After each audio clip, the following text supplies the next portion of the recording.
বউ কয় বৌদূষিত আবার কি ওয়াজ করছে? বৌদূষিত ওয়াজ করছে 6 বছর আমের বাগান করছে, আমের চাষ। 6 বছর পরে জ্যৈষ্ঠ মাসে দেখতে গেছে আম পাকছে কিনা। যারা দেখে গাছের ডালে বসে এক ছোট্ট বাচ্চা আম পাড়তেছে আর ব্যাগের মধ্যে তুলতেছে।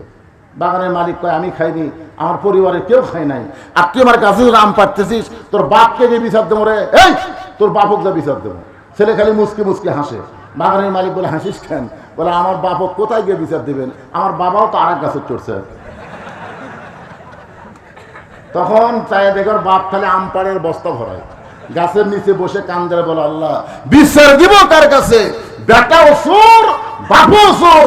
আমাদের বাংলাদেশ 15 বছর কোন বিচার ছিল না, আসামি অসুর, বিচার অসুর। জোরে জোরে ভালো মানুষকে, আমার মতন মানুষকে 9 বার জেলে দিয়েছে, আমাকে 9 বার। আমার এলাকার সবচাইতে বড় চোর আমার বাড়ি দেখা দিতে, পুলিশ খায় ওটাই হুজুরের বাড়ি। চোরে দেখা দেয় হুজুরের বাড়ি, আর হুজুর ধরে চোরক ছাড়ে। এগুলো কোনো বিচার? জোরে করে এগুলো কোনো বিচার? তা এখন বলতেছে, বউ বলে তাহলে কি বলতেছো? বলে আসল জায়গায় বিচার দিছি, দেখে আল্লাহ কি করে। যার কেউ নাই তার কে আছে?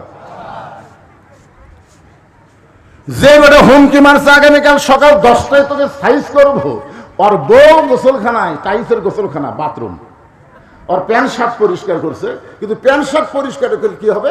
সাবানের ফ্যান ওরা যে পানিতে ধুয়ে দেওয়া লাগে ওটার মনে নেই, ওটার মনে নাই। প্যান্ট শার্ট পরিষ্কার লাগা দিছে, তারপরে বুঝছেন ওই যে ফেনা, ওই ফেনা আস্তে আস্তে টাইসের সাথে লাগে ল্যালপা হয়ে আছে। ল্যালপা মানে কি? পিছলা হয়ে আছে।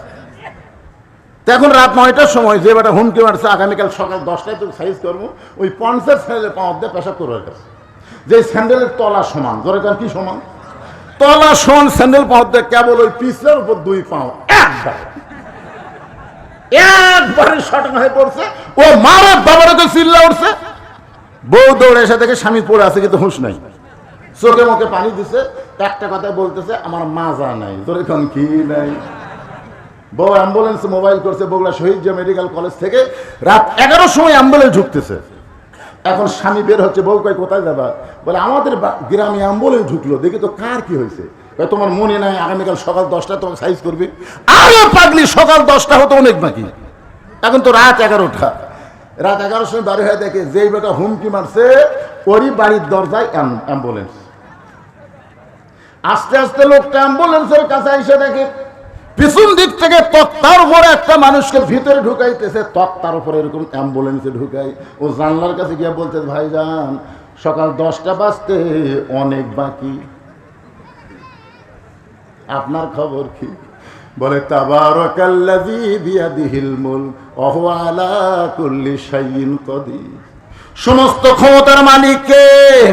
আমি তোর হুমকি দিছি সকাল 10টায় সাইজ করব, কিন্তু আল্লাহ তাআলা আমাকে রাত 9টায় সাইজ করে দিয়েছে। বাগানে একটু মনোযোগ শুনবেন, মেয়েটা মানে পথিক। আর একটা দিনের মধ্যে যদি ওমরকে দেখতে না পায়, তাহলে আসল জায়গায় বিচার দেব। ওমর ফারুক হাঁটু গেড়ে বসলেন। হাঁটু গেড়ে বসা বোঝেন? হাঁটু গেড়ে মেয়েটার সামনে বসে বললেন, মা মা মারে, তুমি যেই ওমরকে খুঁজতেছো আমি হইলাম সেই ওমর। যেই কইছে তুমি যে ওমরকে খুঁজতেছো 6 দিন হলে, আমি হলাম সেই ওমর। মেয়েটা বলতেছে, আমিরুল মুমিনিন, তাহলে আপনি সুরের মতন একা একা ঘুরতেছেন, আপনার কোনো চামচা নাই?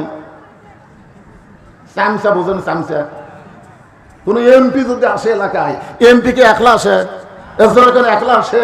এমপির সামনে পুলিশের গাড়ি, পিছনে পুলিশের গাড়ি, আর চামচারটা মোটর সাইকেলের বাহার। ওরে বাবা রে, নেতা আসতেছে। ধরে কোন কে আসতেছে?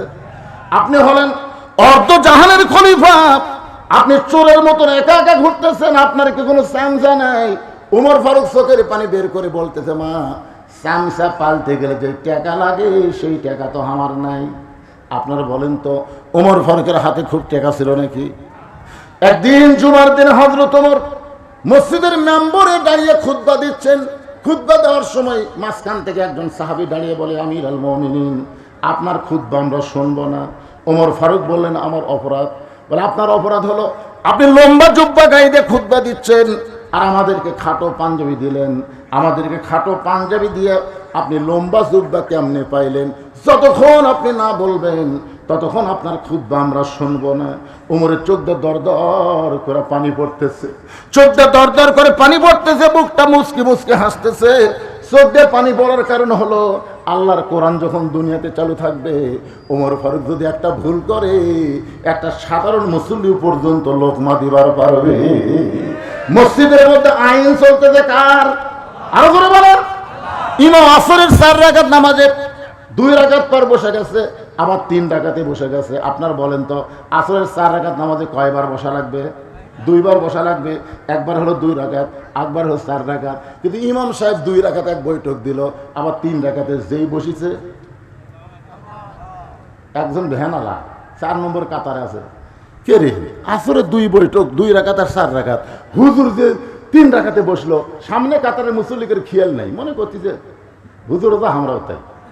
কিন্তু ভ্যানালার খেয়াল আছে, ওই আল্লাহু আকবার, যেই বলছে আল্লাহু আকবার, ইমাম মনে মনে কয় আমি টাইটেল পাস, দাওরা পাস, এতদিন 4 রাকাত পড়াছি, আজকে 3 রাকাতে বসে থাকবো, 41 সালের আগে আমি ওঠমো না। এই মনে করে যদি স্বৈরাচারী হয়ে বসে থাকে, আপনারা বলেন তো মুসল্লি কার পক্ষে যাবে? ইমামের পক্ষে না মুসল্লির পক্ষে? তার মানে বোঝা গেল মসজিদ আইন চলতেছে কার? জোরে বলা লাগবে। ওমর ফারুকের চোখ দিয়ে দর দর করে পানি পড়তেছে। আল্লাহ তোমার কোরআন যখন চালু থাকবে, ওমর যদি ভুল করে একটা সাধারণ মুসল্লি পর্যন্ত ভুলটা ধরতে পারবে। এমন সময় আব্দুল্লাহ ইবনে ওমর হল ওমর ফারুকের সন্তান, 30 পারা কোরআনের হাফেজ, 6 লক্ষ হাদিসের হাফেজ। জোরে কোন সুবহানাল্লাহ।